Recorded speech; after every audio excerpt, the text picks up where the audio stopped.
Good evening and welcome to the town hall for the night. Hopefully.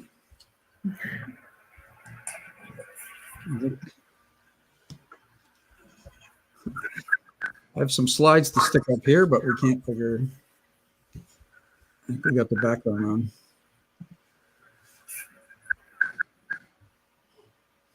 Hey, Matt, can you put my slides up on there?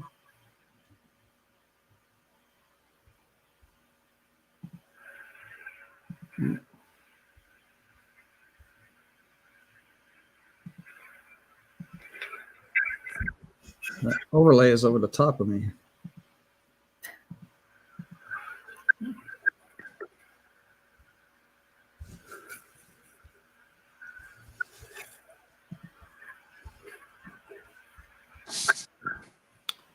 All right, try it again.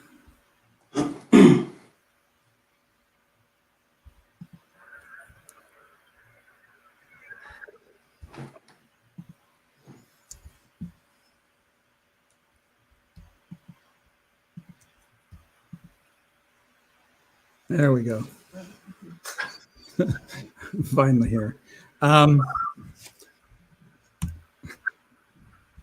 Sorry about the delay, everybody. We just kind of go through. We're gonna do a little bit of housekeeping first, but then we're gonna hear from our chair of the board, and then our president, and then we'll do some updates on things. The first, the housekeeping part is we're recording this. It will end up on the YouTube channel out there after the fact. We'll publish it out there, and we'll send out a link to everybody at that time too. The thing about questions are the questions we hold them to the end, but you can type them at any time in the chat. Just kind of remember that on Twitch you have to be signed in to Twitch in order to type into the chat area on there.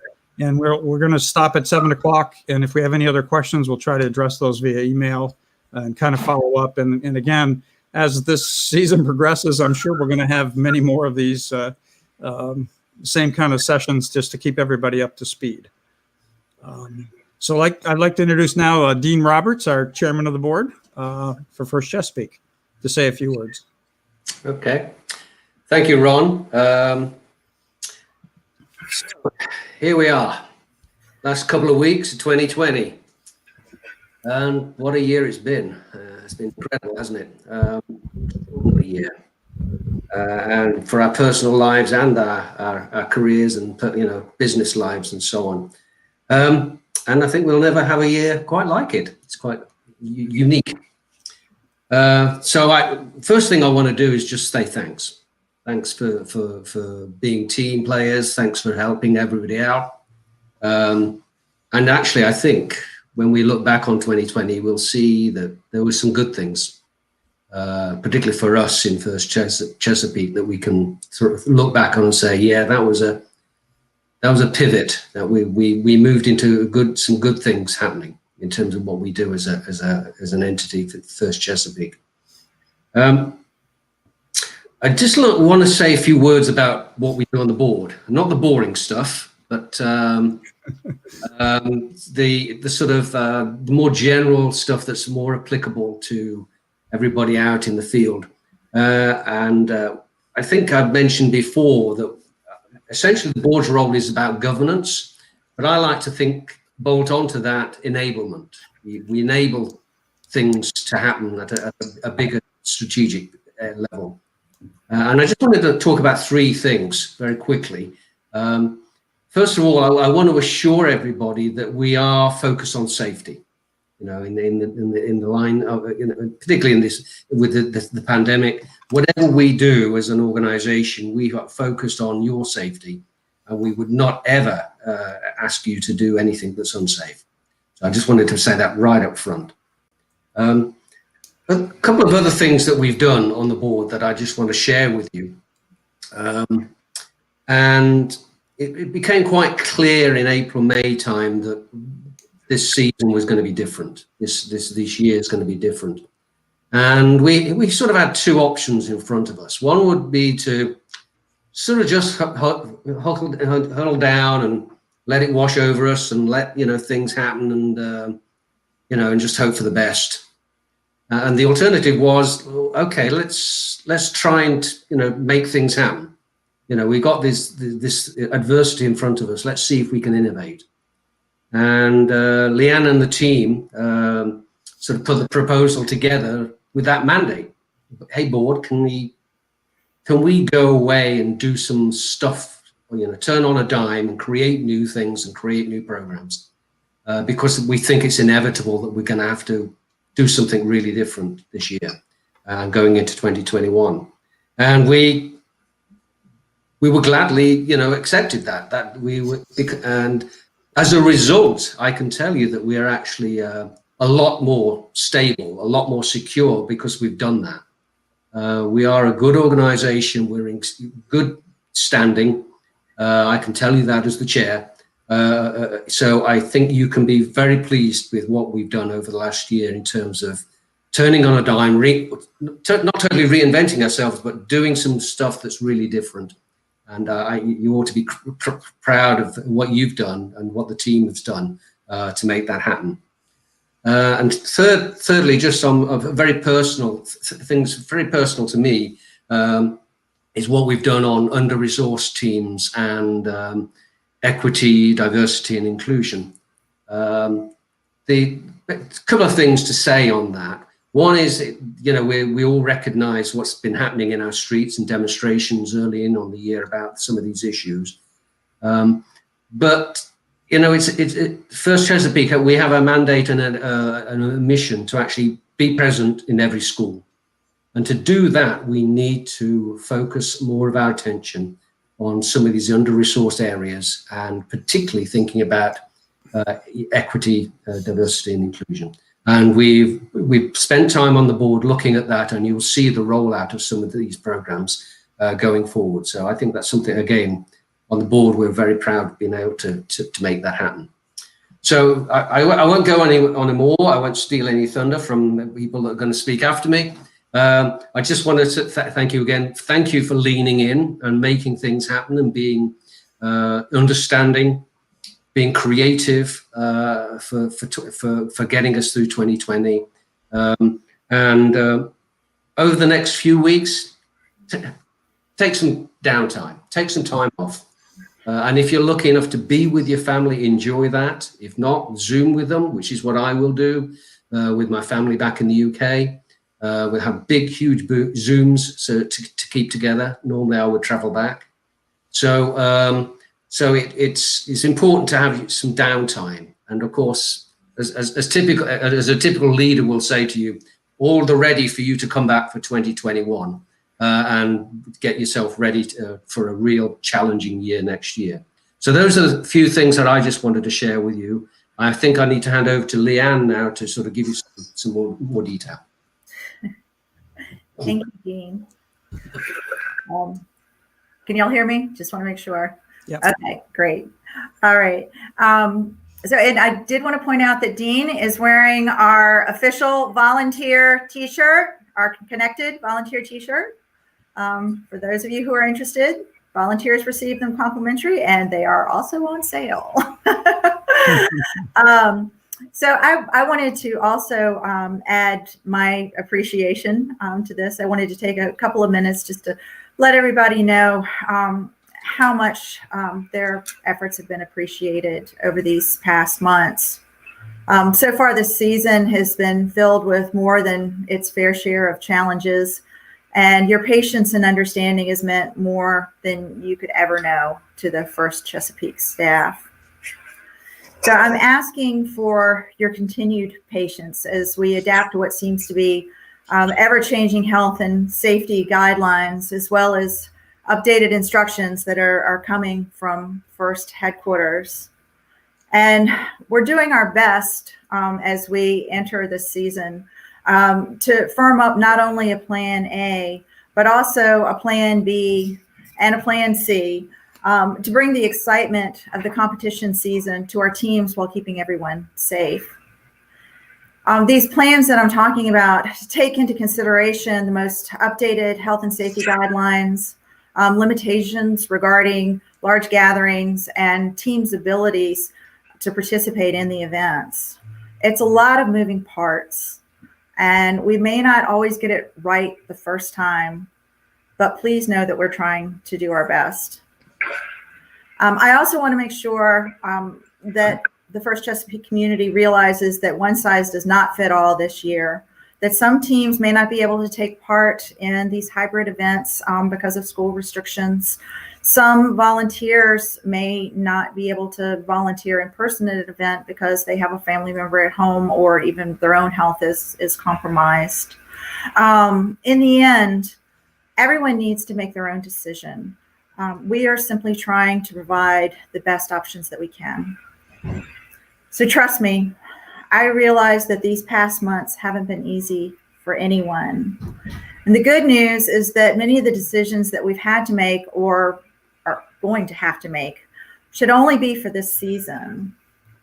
So while we'd like to be able to share exactly how events are going to look with you tonight, please understand that we have to be somewhat flexible. If we're not, then we would probably just need to cancel events altogether for the season. So in addition to these hybrid events that Ron is going to be talking about, I wanted to tell you about a couple of other extras that we've added for January and February. There are going to be 2 funding opportunities that are going to be coming up. You'll be getting an email this week. It'll also be on our website. Newport News Shipbuilding is again offering support to FTC teams in the Hampton Roads area. And then this year, our First Chesapeake board has also personally provided funding to help defray costs for teams in Virginia, DC, and Maryland. So I would encourage you to look for those emails and to apply for these grants. The grants can pay for local registrations, extra materials that you may need, outreach programs, and other expenses that may not have been covered by the first grants that were sent out this year. I also wanted to remind you that we've got some free remote professional development workshops for event volunteers and mentors that are going to be coming up in January and February. These 90-minute workshops, sponsored by Booz Allen Hamilton, are a follow-up to the mentoring workshops from last spring. There will be more information on this on our website under upcoming events. They are free, but space is limited, so make sure that you register early. So when week 3 FRC district events were canceled, who would have ever thought that 9 months later we'd be faced with many of the same problems? We've come through a year of challenges and victories. And while the upcoming months may have their fair share of difficulties, please remember that we're all working very hard to make this the best and safest experience possible for everyone. So again, I'm just going to wrap this up by saying thank you for your patience and understanding. I hope everyone has a very happy holiday season. And I know that you didn't tune in to listen to me talk. So I'm going to turn this over to our Director of Programs, Ron Therian, right now, so he can give you our latest updates for the season. Okay. We just kind of reiterate, I guess, the things we've talked about before. I mean, we're looking, for this hybrid approach to events. And I think we've covered a lot of this before, but we do have a lot of new teams, and you'll see how many in a couple of minutes. It's amazing how many new rookie teams we have this year in both programs. But we're going to have smaller events, limiting the number of people that can go to it. Most of the volunteering will be remote. We'll have a few on site, and all the awards ceremonies will follow that event. The way we have it set up now is if the event's on the weekend, on Tuesday night, we'll actually have the award ceremony for the events that passed that weekend. And I just wanted to kind of talk a little bit about, we talked about this in the past. I mean, we developed the hybrid events to work with indoor limits of 50 people. With 50 people, we can get 8 teams in there. And a lot of people have been asking me these questions, so that's kind of why I put them in here. It's kind of the scaling thing, because it seems like the common thing that counties and state governments and so on come by is they have the 50, the 25 limit, and the 10 limit. And at some point, like in the spring, they may end up closing things up, which we have to obviously deal with as well, and figure out how we're going to handle that. But the thing I wanted to kind of point out on there is we're trying, one of the things we changed from the get-go is with the 8 teams, we're talking about 5 people max per team. One of that 5 has to be a mentor. So in each one of those cases, the number of team members, one of them has to be at least one mentor. You can bring more than one if you want to, but we're trying to maximize the number of students that can be at the event. And then the number of volunteers, you can see we're trying to keep that number of volunteers extremely low at that event. And again, to maximize the number of students that can actually attend these events. Obviously the event, for everybody's safety, the events are closed. Doesn't matter which one of those which category it falls into there. The events are closed to the public. And so parents and public and so on, basically, have to watch it from home. We'll talk a little bit more about that in a minute, how we're trying to include the rest of the team, the at-home part of the team, into the excitement of the event as well. And on the thing I think to point out on there also is that when the indoor limit is 10, the 10 that's on there, we're having 2 teams, but what we would do so that we keep the kind of the scoring and the ranking on an even par is that the 2 teams would actually compete on the same alliance. So they would be alliance partners. They could do their strategy just like you would if you were 2 teams against 2 teams, just to kind of keep the rankings in sync with each other that way. This is specific to FTC, but it would apply to FTC and FRC. The whole thing is we put the field now. Not every venue that we have is square like this, so it fits in here exactly. But the point with this is what we're trying to do is keep 10 feet in between any of the people, and so you don't come in contact with others. So when a group comes in, we're going to check you in, and part of that check-in process will be temperature checks and a questionnaire similar to when you go to the doctor's office or whatever, just to make sure that you haven't been traveling and come in contact with some potential people. So we're doing it so the entire team checks in at the same time. If anybody on the team answers no to any of those questions, or rather yes to any of those questions, the entire team has to go home and be disqualified for that day, just for everybody's safety. But when you're in the venue, the reason I put this chart up is if you look like where the pits are, the whole goal is you come in, you go to your pits, you stay in your pits, your little pod all stays together. We've actually, another thing, we've been successful in getting from FEMA, some disinfectant. So we got little jars of disinfectant, bottles of disinfectant. We're going to actually give them to each team. You take it to your pits and use it in your pits and take it with you when you leave. The thing about pits there's nothing and they're going to be provided in the pit. It'll just be tape on the floor. So the whole thing is so we don't have to worry about cleaning a lot of these things. You bring all your stuff in, you go to your pit, you set it all up, you stay in your pit unless you're competing. All of the normal stuff that we used to hand out, match schedules and all that, are all going to be online. So you'll be able to actually access them online. Our venues all have internet in them, and we'll have Wi-Fi available to you. So you'll actually be able to get on and see that, and match schedules and, rankings and the whole thing. The big thing to point out is that, we're limiting it so that you can't go from, pit 1 to pit 2 to help your neighbor out. Even though you might know more than they do about fixing that thing that they've got going on, you're more than welcome to try and help them at the distance. But, normally, we're all used to somebody's having a problem. The person knows the most about it goes over and helps them. And we're trying to keep it so that it's kind of a pod orientation, that each team is in their own pod and they don't come in contact with anybody. And then at the field, and this would be the same in FRC, is where there's a shield is marked on there, the areas where two teams have to come in close contact with each other, there's a clear plastic shield between them. So like the two alliance partners on the left or the right-hand side of the field, they have a shield between them. They can talk through it, see each other, but, not come in contact. And then the same on the backside is where in this case, is the human player. Everybody that comes into the venue needs to wear safety glasses and have I guess we would call it an approved mask. We're kind of keeping it away so that we don't, no gaiters or the masks with valves on them or that kind of thing. So we want you to have a good mask when you come in there.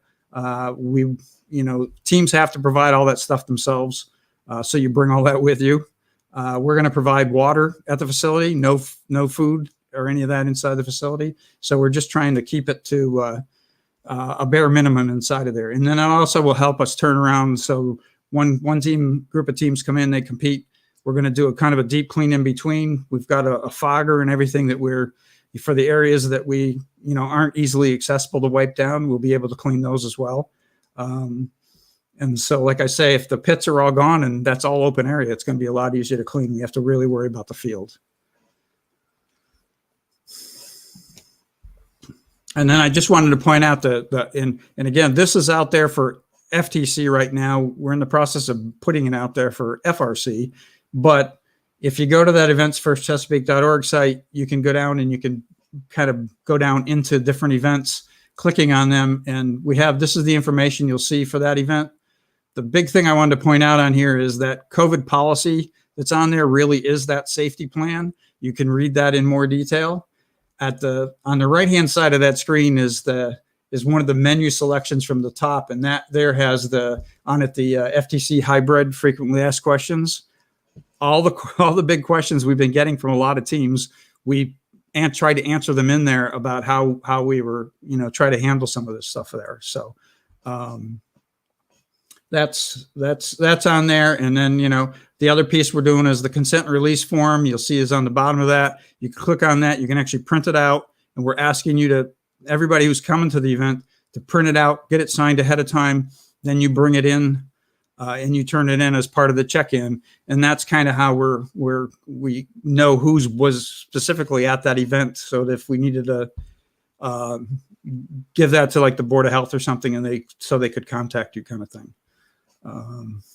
And then on the bottom is if you want to go directly to that safety plan, that's the URL. It'll bring up the PDF that the safety plan is actually in if you want to view it. That again is just like, I guess, the rest of the stuff it's kind of a moving target. As new CDC information or local guidance comes out, we're going to add it to that document as well. So we stay up on whatever's current in that environment. The thing that it's kind of talked about is we're trying to do is bring in the rest of the team members who are at home and can't actually come to the event because of restrictions on the number of people. If you take it on the top line on there, we're going to create a thing, and we've tested this out, is a virtual stands environment, so that the team members at home or parents or whatever can actually connect into this virtual stands. And we have a setup at the venue so that where the audience would normally sit, we're putting a large screen projector there, and we're going to actually project. I mean, it's the virtual stands is like the Zoom session. We're going to project all the faces on the Zoom session up on there. There's a camera attached to it, so when you're in that virtual audience, you can actually see the field. There's a speaker and a microphone and all that connected to it as well. So whatever you say will be actually heard on the field. And, you can actually pick up some of the noises from the field as well. So kind of going both directions. We've got on there, it's kind of got the team meeting room thing, because we added some breakout rooms in there so that teams could potentially get on and kind of talk strategy. If you're in the next match with me or whatever, we can have those conversations online. Because again, we don't want you traveling from pit to pit and or yelling from pit to pit, really. So that's kind of to bring everybody in there. the few updates just about the FTC program itself. We've been a little slow in getting all our events into the system, and that's mainly because it's been hard to manage, as we were actually running as 3 different regions. So Virginia was a separate, Maryland was a separate, DC was a separate, and so on. They've now changed it so that we're all in one big region, and it's really easy to find teams and all that stuff across them. So in the system, if you look in your profile in your dashboard, it'll show up that you're in the Chesapeake region. The thing I wanted to point out is they actually use the code of CP.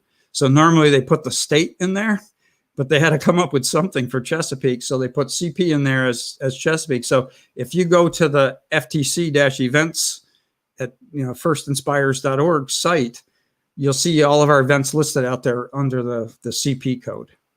And that's in there. Then the other piece is, because Dean's List is totally remote this year, there are 2 Dean's List events that are in the system. We have one for January and one for February.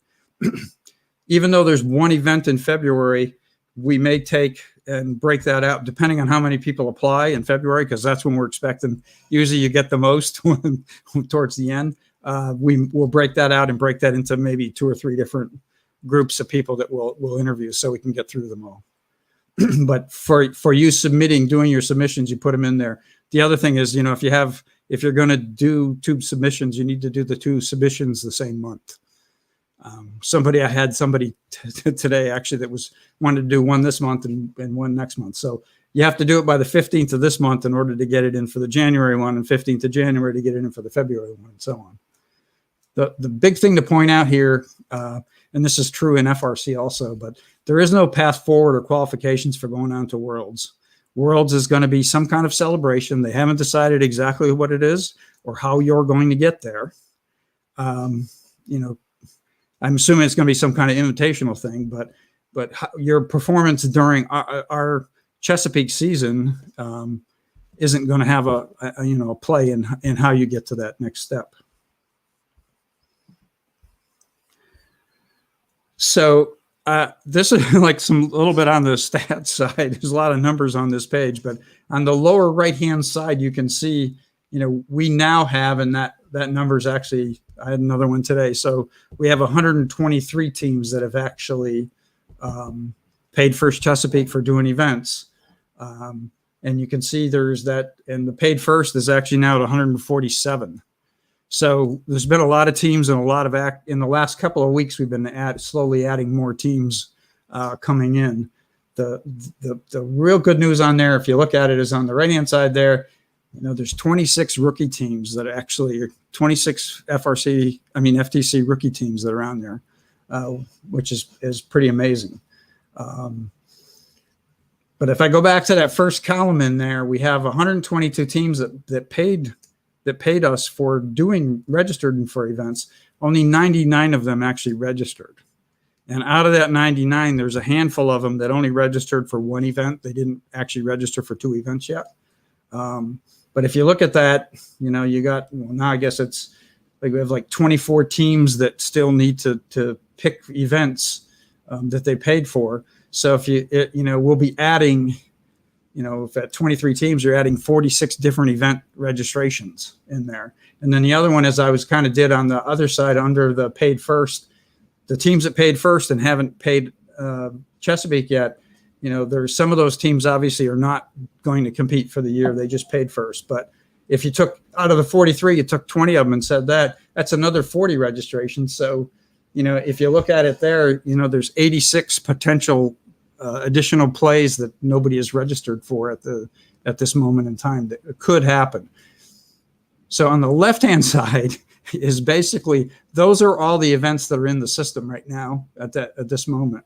And the top part, the remote scrimmage piece, we'll talk about that a little bit more in a couple of slides. But all those on there, you can see that, kind of the Fulton events are the fullest. The bottom Fulton event number 5 for Fulton, has 40 in it, which is the maximum. And I think some of the overflow probably went to the Shenandoah Caverns one. But that's where we stand right now. And now if we didn't have any more registrations, I just kind of wanted to walk you through what potentially might happen. and all the stuff on the right-hand side was me kind of moving stuff around. If I only have 12 teams at event 1 and we have 23 for event 2 for Fulton, we would just basically merge the 2 of those together and put the 2 of them at the same time.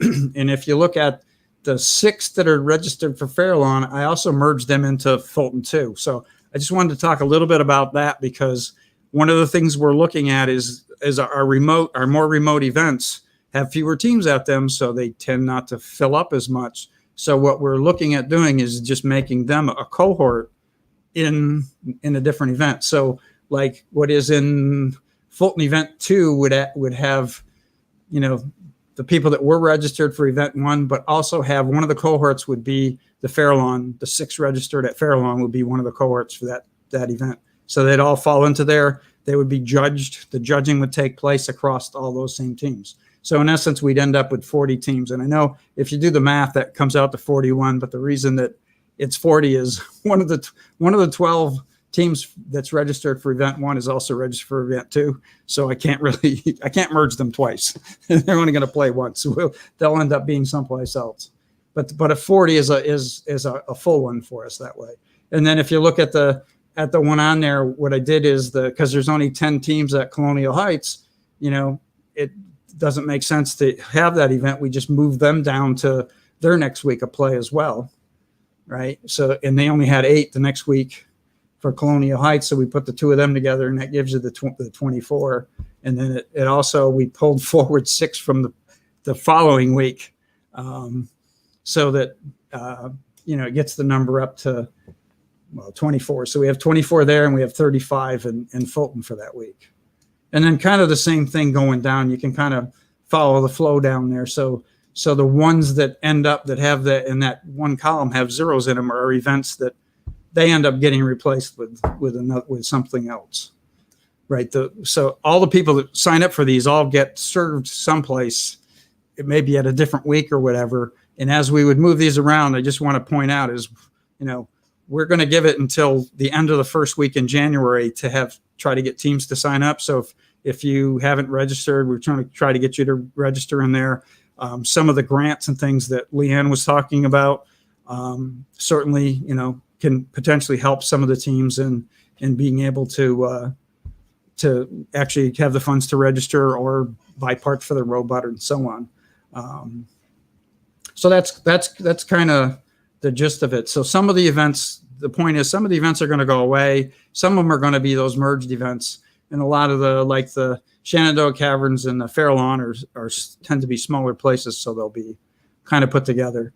I guess the exception being the last week there where there's 19 for Shenandoah Caverns. And that part of that is because the Fulton one filled up. So kind of the overflow, if you're in the Northern Virginia area, especially on the west side there, you're almost the same distance from either of them anyway. So, all right. And then we'll talk a little bit about these scrimmages, because these scrimmages are actually in the system now. And we're trying to, I guess part of this is get a little experience for you guys to do this. Part of this is get a little experience for us and how to manage and deal with the remote events. These are scrimmages. So on any of the scrimmages, the first one, if you notice, I have under the comments is all teams that have paid first. They're already in here. If you looked at that last chart, we have 19 teams that paid first Chesapeake, but didn't pay first. The way the system works this year is unless you paid first, we can't even pull you into the scoring system for you to play. So in essence, you're going to have to make sure that you have paid first. We'll be sending out some reminders to those 19 teams anyway about doing it. But anyway, I added all those teams to that scrimmage. So there's 2 things that happen. If you go to that site, that FTC scoring firstinspires.org, it looks and acts just like the regular live scoring system that you would use on an event. So from a team perspective, you'll see that on there. There's a button on there where you can actually do practice matches. So even if you decide you don't want to do the scrimmage, I would suggest, go out there, look at that. It has the same stuff that you see on the timer display and the ref scoring pads you actually have access to, so you can actually score the game. I will say that the places that are running some of these remote things, the biggest problem people are having is most teams are not used to having to worry about how they score themselves. And so they're struggling with it. And so I would suggest, if you can, just go out there and check it out. Any team that's paid can basically check out that, run test matches and that kind of thing yourself. The part of this is every team I registered you all for, again, the ones that paid first, I registered everybody for the remote scrimmage 1. So you can play it, and it's open anytime from the 16th to the 20th. In order to actually end up with a ranking in there, you have to play 6 matches. And you can play those 6 matches anytime during that time frame. So play one today, wait 2 days, play another one, kind of thing. But I mean, it's a good thing. The follow on two scrimmages that are in there, we're going to open them up. And again, we'll probably end up running more of these for people to use. But you have to have paid your first Chesapeake invoice in order to play the rest of these. The advantage to teams that are signed up for hybrid events are you basically these are free. You can play as many of these as you want, and it doesn't count against your qualifying scores for qualifying for our championships. You have that same thing where you have 3, and again, same thing is there, and there are several teams signed up for them already, but the initial registration gets you two events to play in. You can sign up for a 3rd event, but by first rules, you can only qualify at 3 events. You can't do more than that. So anyway. And I just kind of threw this thing up. These are the numbers from last year's numbers the teams put together. We're going to be updating these maps with the ones from this year. But again, we're going to wait until after that first week in January, trying to see how many teams come in so we can actually do this map. The thing about it right now is that 80% of the teams that are actually registered at this point are actually the more northern teams. Ron, can I clarify for Sure. a second? So when you're talking about combining some of the events, so you're saying that there's a smaller number in at Shenandoah Caverns, and so they might be combined with Fulton. Those teams would still Yes. be meeting at Yeah. Shenandoah Caverns, correct? So they'd be combined remotely. Yeah, no, So that's a you'd still very be good near your point. I don't want anybody Okay, to think they have to travel. Yeah, that's exactly. Our goal is so you don't have to travel. We're keeping those venues open so that, hopefully they're just down the street from you or not too far away. So you don't have to travel to the other venue. Yeah, absolutely. All right, kind of flip over to the FRC side of things. A lot of these we've talked about before. I think the big thing that I wanted to point out on here is, your fee. I mean, most of them, if you applied for them, and if there's teams that want to compete, we can still get you. I mean, even if you just want to do the awards portion of this, we can still get you some grants and things on this side to try and help you get in there to actually be able to compete in these this year. But the thing, and I'm not sure that it was super clear from first, is the 3 awards that innovation challenge, the game design, and the home play challenge actually have nothing to do. They're globally run programs. So in other words, they're going to randomly select a bunch of teams and ignoring district, region, what area you're in, and you're going to just get kind of lumped together and you'll compete with that other bunch of teams for these awards. So in other words, they're independent of us. It's just kind of like just like First runs the awards at Worlds, they kind of run them the same way, where they take care of that whole judging process and the whole thing. So you may or may not compete with another district team. The district awards, which are the Dean's List, the Chairman's, and the Woody Flowers, are awards that will be done at the district championship level. We're going to have event level ones as well. So just like in a normal season, Those 3 awards will be given out. Obviously, the Woody Flowers portion of that is all done by the previous Woody Flowers winners. But the Dean's List and Chairman are ones that were, district specific. And how many, the exact number of those and how many they're giving us to go to the championship level, we don't actually have those numbers yet. I think they're cutting it off at I think the end of this week, they're cutting off whatever the registrations are. They're going to go out and recalculate all that. So by kickoff, we'll know that. The other one is I get a lot of questions about those 3, especially like innovation and that and home play and all those, what are the rules, how that's going to work and all. That's all going to be part of the kickoff. So when they do the kickoff, you'll know more about it. And again, I've left the No Path to Worlds. I mean, it's basically, invitational kind of celebration thing, I think, and that's going to be how it kind of works. The other piece is they still have in there that we had talked about before. I know the possible 18-team single-day events kind of thing, and they're waiting until sometime in January after kickoff, not at kickoff or before, but after kickoff, and they haven't committed exactly when they're going to actually tell us whether they're going to do that or not. Now, our goal is to assuming the 18-team one, which is a huge event, is something that we can't do. We're actually looking at, can we do something similar to what we're doing for FTC? And again, the planning on this isn't so far for 2 reasons. One is we have to work with First Headquarters on it. The other one is we want to learn from what we do with FTC in order to, kind of put it all together. So tentatively, I mean, we're looking at the similar kind of approach to what we did with FTC, just rolling that over in the FRC side. And I guess, no different than same FTC and everybody's doing it is most places it would be closing borders. So you're not letting in teams from other states and other districts to come in and play. And then, again, same thing, make teams, if we do the competitions, you compete at the closest venue to where you are. I just really wanted to point out the numbers that are in there for where we are. Registrations on either side, FTC or FRC, right up to when these events actually start. And so we're not encouraging people because you may get left out, especially if you have an event and the event's filled up, you register. It doesn't mean you're going to get in. But, at this moment in time, we normally have like 125 teams last year. Right now we have 92 teams that have actually registered.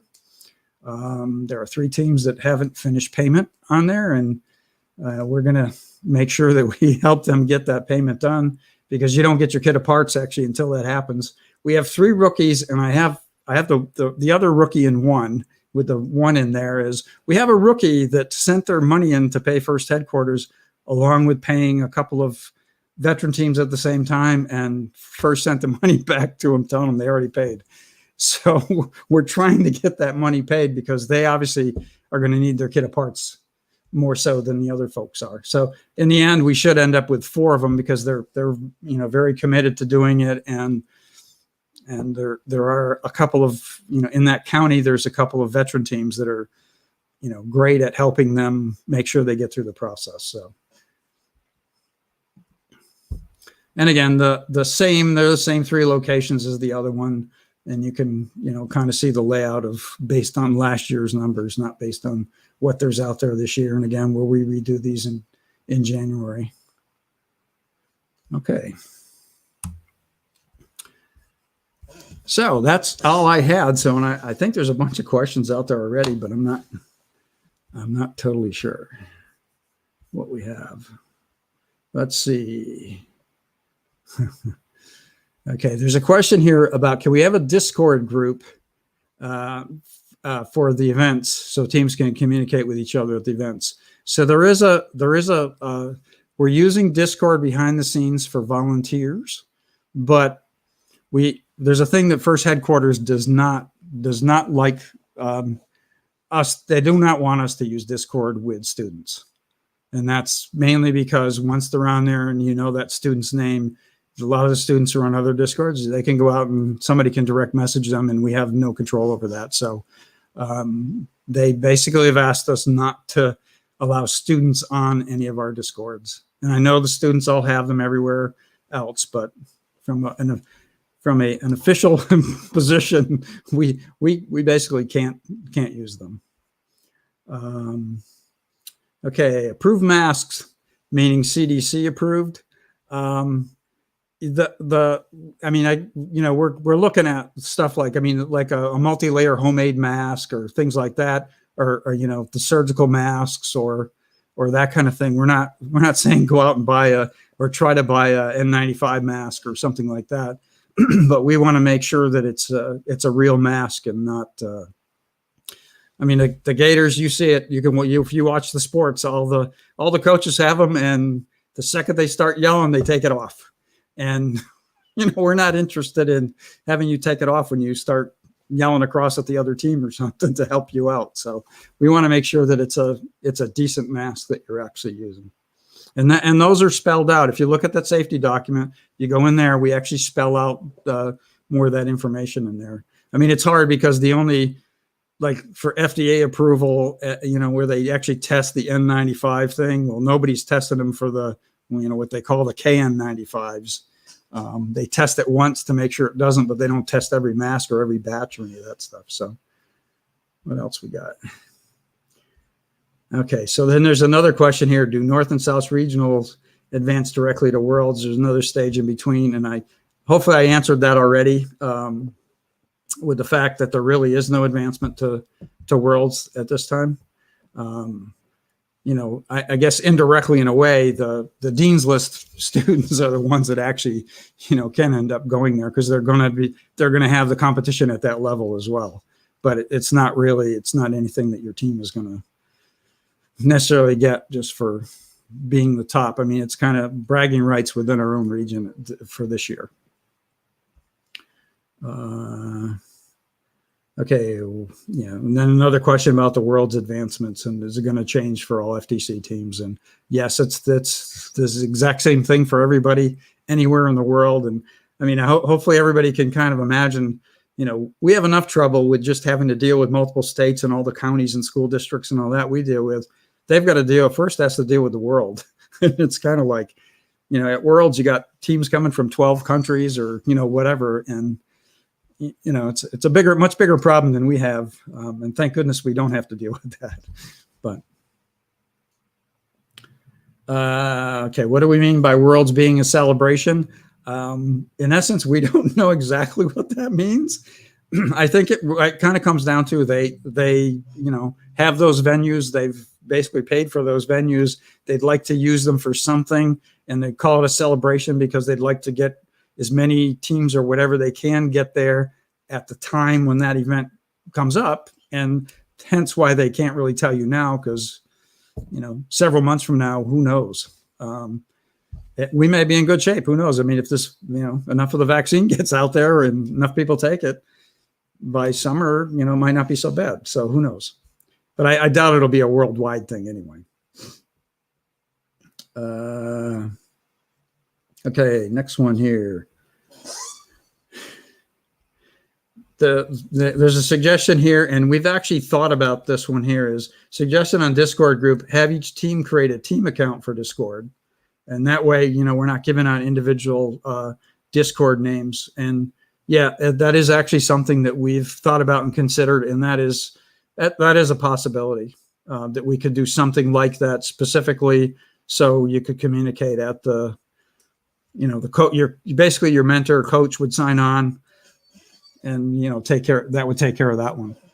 But that's something I think we'd have to kind of run by first headquarters and make sure that we weren't. The whole YPP is what youth protection part is what they have in there. But I think that's a good suggestion. Next one here. Team shows up in Fairlawn, but the rankings and awards will be part of the 40 team under the Fulton event in January. Is that correct? Yes, that is correct. So you physically would compete in Fairlawn, but you would be wherever the other rest of the event was, you would be part of that one event. So your awards and moving forward to, our championship levels that would all be based on the one event. And I hopefully everybody can kind of appreciate the fact that if we run an event and we have 6 teams at it or 8 teams at it, if we run an event and we only have 8 teams, which we can do it, is the only team that would ever qualify to go forward is the Inspire winner. And so, Inspire winners like that. But some of the teams that really want to focus on robot performance and that kind of thing, it makes it awfully hard for them. So we're trying to make it a bigger event so we have more teams that we kind of get a mix between, awards moving you forward and your robot performance moving you forward. Ron, is by maximizing the number of teams, is that also so we can try and keep it at 4 teams on a field, so we're consistent with that type of play? It is, and so what we're trying to do is the 2 things that they like you to do is try to maintain the same level of number of teams, right? So it doesn't make it very fair if I got 8 of them that play over here and 36 that play over here, and then our numbers are all kind of off as far as teams moving forward in that. So ideally, in an ideal world, we would have made them all 40. Obviously that, we know full well that wasn't going to happen no matter what we did anyway, even with more teams coming in. So yes, we're trying to keep that number as close, in the 35 to 40 range, if possible, through all these events. So, and maybe that brings up another thing is how these things would actually, how we play these is if we have more than one event going on at the same time, we actually are ping-ponging between them. And the intention is that way it gives you more time. So if we have 3 events, you play a 5-minute match, the next venue plays a 5-minute match, the next venue plays a 5-minute match. And so, you've got 15 minutes cycles in there. So it gives you a little bit of time to work on your robot.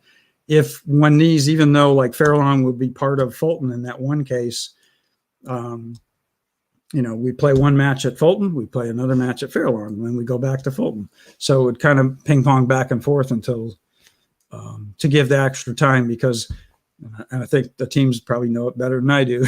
The manual basically says they have to have 5 minutes between matches, so we have to make sure that we would give them that regardless.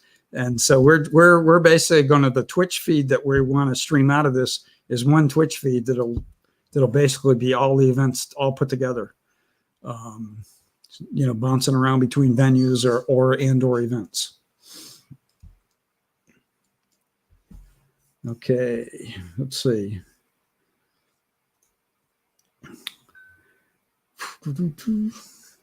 The 3 challenges are going to be independent from Chesapeake. The hybrid games are just for fun. I'm not sure. I guess in the end, it's all just for fun, right? I think that anyway, even if you're moving up to Worlds, there's teams that qualify for Worlds that don't end up going there. It's kind of bragging rights in a lot of ways, but our goal is that you have the chance to actually qualify and move up to at least the northern and southern championship levels, so that you can actually play at those. So, we're trying to make it as fun as we can in this crazy time, and by having the virtual audience and all that, we're trying to bring in as much of your team as you can to do it. And I know a lot of people are struggling besides out there because you can't all meet as a team in a lot of cases, because you can't get the 10 kids or the 12 kids or the 15 kids together to do it. You get 3 working over here and 3 over here and so on. And, we understand all that, and we're trying to make that, we're trying to put you at least all together in the audience, between the audience and the field.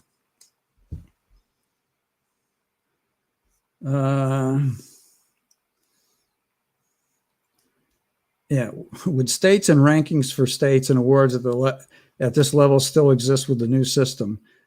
I'm not sure exactly what you mean by that, but I'm thinking that what you mean is that now that the 3 states got put together as one, as the Chesapeake region, right? That it's in a perfect year, it would be the combined. We'd have the same number of Dean's List students as all three of those combined. We'd have the same number of qualifying teams to go to Worlds as all three of those combined, kind of thing. And that doesn't change at all in that. I mean, obviously this year it's a little different problem, but when it hopefully next season becomes a normal one again, it'll be the same kind of thing. I mean, FIRST doesn't ever tell us what those numbers are until the end, right? So they wait until a certain period, they do a cutoff, say how many teams are registered, then they do a percentage breakup on registered teams, and that's how they hand out the numbers. So it should be a combined level of all three states.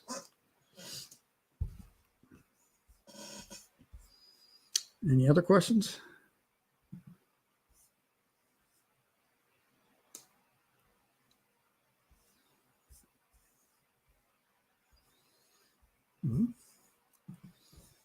Looks like we're pretty close on time here anyway.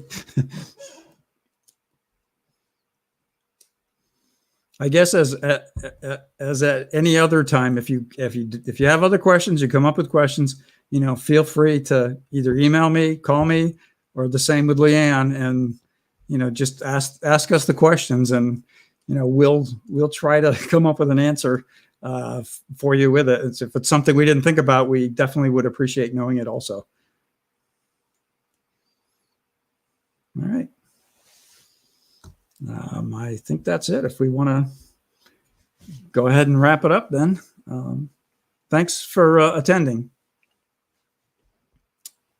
There we go.